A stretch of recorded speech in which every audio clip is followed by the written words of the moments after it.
my name is Devin Knowles, and I am, or I was, a public defender for a number of years, and I practiced for about 2.5 years in the dependency system. My name is Marshawn Barber. I'm a third-year law student at Seattle University, and for the past 2 semesters, I externed in dependency court and represented parents and youth in shelter care hearings.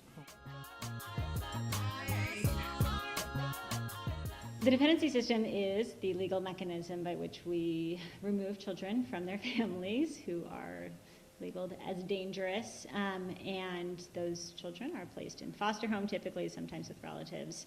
And if the parents jump through whatever hoops the state wants the parent to jump through, then sometimes their children are returned, other times their parental rights are permanently terminated. The system is very archaic and doesn't really help solve any of the root issues that children and families are facing in day-to-day life. I absolutely agree with what Marshawn's saying. I mean, dependency court essentially reveals how little society cares about poor people and people of color raising their children, and how valueless that is to society.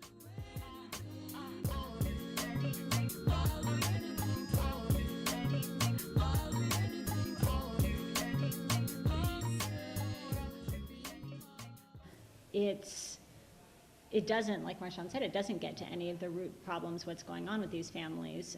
Instead, it says, well, you're too poor, or you have these issues, you can't find housing, or you have a history of violence, something there, so we're going to take your kids away.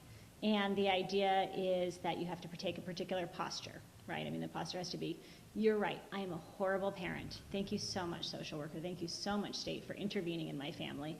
And maybe if you give that appropriate deference, you'll get your kids back. But without going into statistics, I would say there's a large number of families that never get their children back. And in the same way that you see over-policing of communities, it's these same communities that are being processed through the dependency system at a much higher rate. You can have 14 families going through this on any given day in just one courthouse. I mean, you got one in Kent, you got one in Seattle, all over the state. And the families are not looked at individually. There's a presumption that if you're here, it's because you did something wrong as a parent, and that's why you're here. There's a presumption that children do not know what they want and should not be able to decide what they want. A large number of families come in because of overcriminalization of certain communities, because when you are caged or incapacitated, you are unable, therefore, to parent your family. There's very little value given to children staying within the community.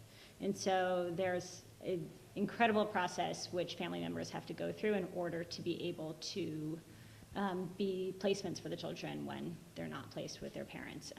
If you have even if somebody in your house has a minor conviction from years ago, you can be ineligible to care for your children. So when you look at the over-policing that goes within the community and is very pervasive, then you have a lot fewer placements that society deems, or not society, but that the court system deems people who are safe or able to take care of their children. And so instead we have kids going into foster care.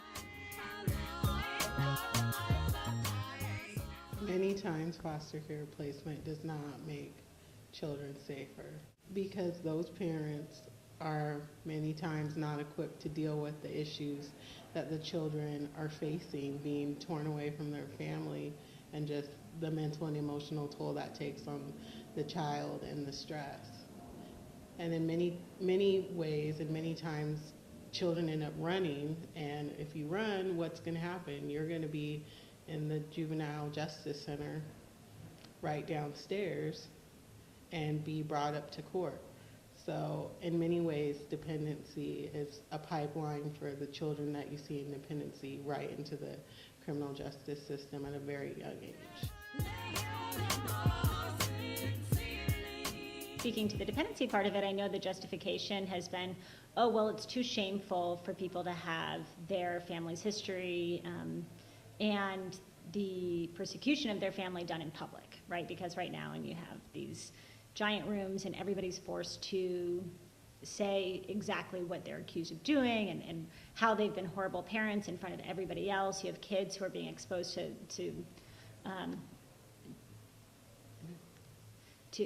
who are being pitted against their parents a lot of times in these hearings and in this process. So a lot of the justification has been, oh, well, we need this family center because now people can have privacy to do this, right? And now we'll have these big, beautiful, deluxe rooms for families to sit in, and that gives them so much more dignity in this process. And that's, I mean, that doesn't get to what's wrong with this process at all. I mean, it's like, you know, you've said this, it's like building a more beautiful cage for children. And I mean, this is the exact same thing. It's building a nicer cage for family. It's building a nicer, you know, pipeline through which kids can get into the criminal justice system, through which parents lose their children, through which communities lose contact with each other, and that's not right.